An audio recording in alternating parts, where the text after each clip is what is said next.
Sa video ito, ituturo ko sa inyo kung paano i-register ang Pag-ibig Loyalty Card sa Hello Pag-ibig na application. Kaya tara, samahan nyo ko't panoorin natin ang video na to.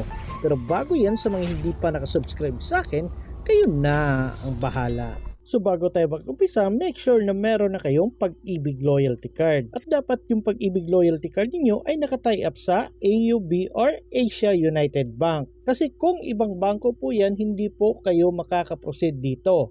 So double check nyo po yung likod ng inyong Pag-ibig Loyalty Card kung anong bangko nakatie up yan.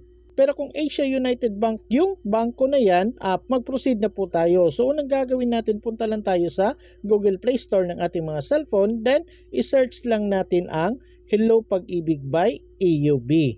Hanapin at i-click nyo na lang po itong Hello Pag-ibig by AUB. So ganito po yung logo niya. So kung nakita nyo na, i-click nyo na lang po itong install. At antay-antayin nyo na lang na ma-install sa inyong mga cellphone. Then kung na-install na, pwede nyo nang i-click itong open.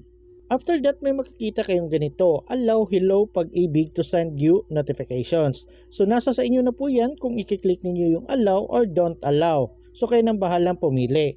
And then may makikita kayong welcome to Hello Pag-ibig. So para makaproceed na tayo at diretso na, dito sa pinakataas may makikita tayong skip. So i-click na lang po natin yan.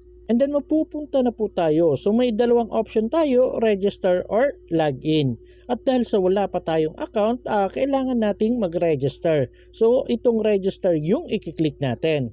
At may makikita tayong Data Privacy and Consent Declaration. So basahin nyo na lang po lahat yan. May Data Privacy Notice naman dito. At kung okay na kayo at wala namang problema, pwede nyo na pong i-click itong box katabi ng I agree para ma-checkan.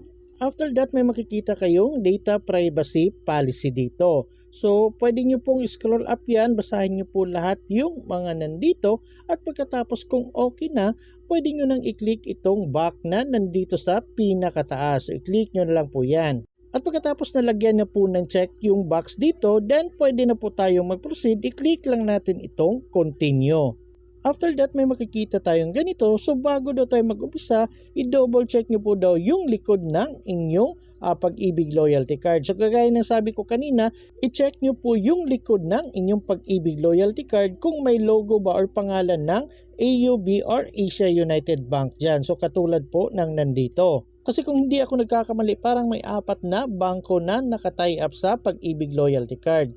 So pwede pong Union Bank of the Philippines, Robinsons Bank, Land Bank at itong Asia United Bank or AUB. So kung hindi AUB yung nakalagay dito, hindi po kayo makakaproceed. So wag na lang kayong tumuloy sa pag-register. Pero kung AUB yung nakalagay dito or Asia United Bank, pwede na po tayo mag-proceed. I-click lang natin itong okay. After that, may makikita na naman tayong ganito na dapat daw bago tayo mag-umpisa, make sure na stable yung internet connection ninyo, hindi paputol-putol kasi para hindi maputol yung pag-register ninyo, then dapat naka-ready na yung Pag-ibig Loyalty Card ninyo para picturean na. At dapat ihanda nyo po daw yung sarili ninyo para sa pag-take ng selfie. Then maglaan kayo ng 3 to 5 minutes para sa registration. So madali lang po yung registration pag okay na lahat yung mga requirements na kinakailangan nila. So kung okay na lahat at wala ng problema, pwede nyo na pong i-click itong continue. And then may makikita kayong ganito, allow Hello Pag-ibig to take pictures and record video. So dito guys, may dalawang option kayo. So pwedeng while using the app or only this time. Basta wag nyo pong i-click itong don't allow. Kasi kung don't allow yung i-click niyo, hindi po kayo makaka-proceed at hindi kayo makaka-take ng picture ng selfie at pag-picture sa inyong Pag-ibig Loyalty Card. So ulitin ko para makaproceed while using the app or only this time yung piliin ninyo. At may makikita na naman kayong ganito, allow Hello Pag-ibig to make and manage phone calls. So dito guys, i-click nyo na lang po itong allow. And then may makikita tayong ganito, take a front photo of your Pag-ibig Loyalty Card Plus. So take note guys, front ng inyong Pag-ibig Loyalty Card yung pipicturean ninyo. So i-click nyo na lang po itong add photo. After that, may makikita tayong reminder dito. So dapat sa pag-take down ng picture, dapat klaro at nababasa yung mga details sa Pag-ibig Loyalty Card ninyo kung kayo ay magte-take ng picture. then dapat hindi putol po yung magkabilang gilid ng inyong Pag-ibig Loyalty Card. Dapat buo talaga yung pagkakuha. And dapat steady po yung pagka-take ng picture ninyo para hindi masyadong blurred yung resulta ng pag-picture at nababasa po lahat ng mga details na nandoon. At advice ko sa inyo, dapat huwag nyo nang lagyan ng flash yung cellphone ninyo para hindi po mag-reflect yung ilaw doon sa inyong ID at mababasa po lahat ng mga details na nandoon. At dapat po walang nakaharang sa ID ninyo kung pipicturan nyo na ito. So kung okay na, pwede na po tayong mag-proceed. I-click lang natin itong proceed. So dapat ganito po yung pagka-take ninyo ng picture. So dito dapat klaro lahat yung mga details na nandito. Pero sa akin guys, tinakpan ko na lang. And then kung okay or hindi kayo satisfied sa resulta ng pag-take na picture, pwede nyo i-click itong retake. Pero kung okay naman kayo, satisfied na kayo, pwede nyo nang i-click itong next. And then mapupunta na tayo dito sa pag-take ng selfie. So i-click na lang natin itong add photo. So bago tayo mag-umpisa sa pag-take ng selfie, so may reminder po dito. So bawal po may mga nakaharang sa mukha kagaya ng mga face mask, and then bawal din may mga accessories kagaya ng eyeglasses, sombrero, mga headgears, bawal po yan. And dapat naka-proper or appropriate attire or dress kayo. So formal attire pwede na po yan.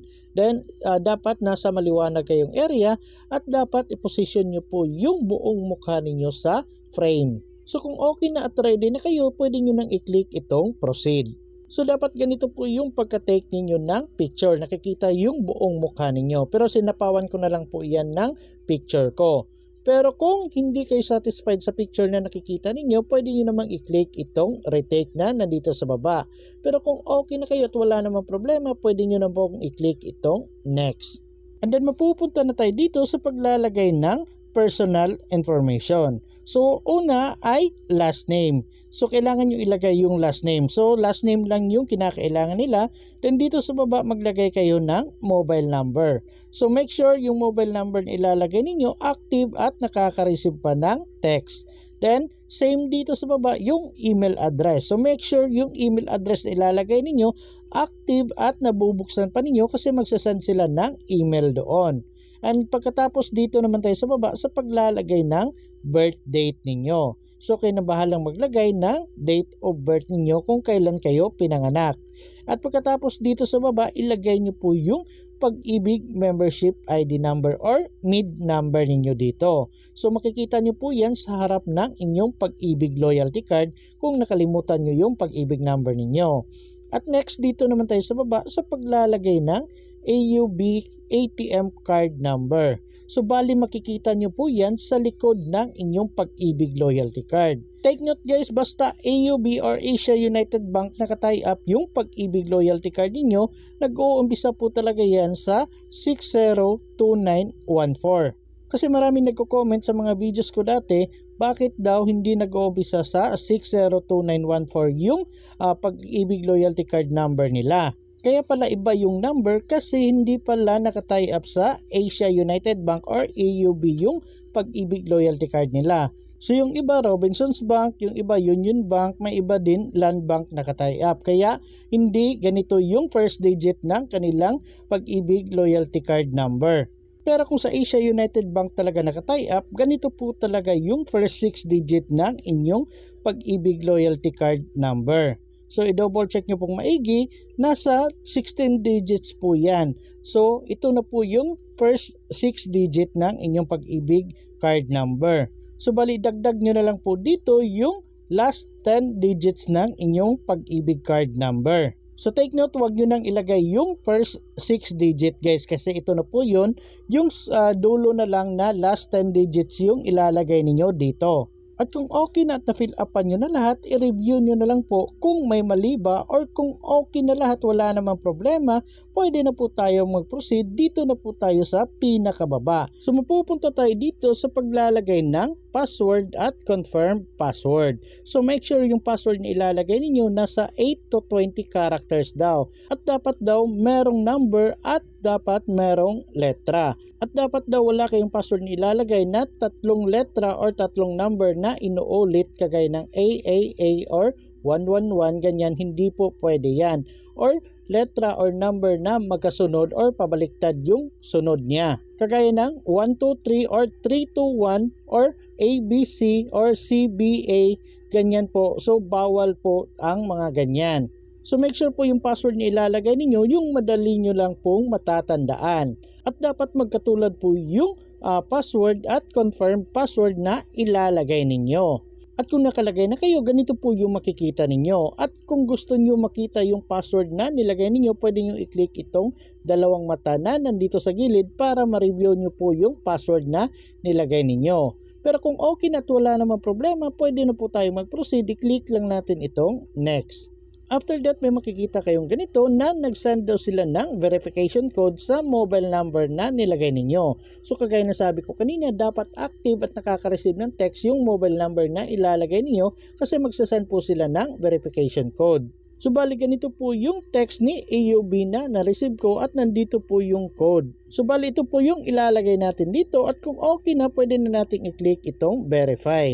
And then may makikita na naman kayong ganito na nag-send daw sila ng verification code sa email address na nilagay ninyo. So kagaya ng sabi ko kanina, dapat active at nabubuksan po niyo yung email address na ilalagay ninyo para makita nyo po yung code. So bali ganito po yung code na makikita ninyo. So itong code na ito, yun po yung ilalagay ninyo dito. At kung nalagay nyo na, i-click nyo na lang po itong verify.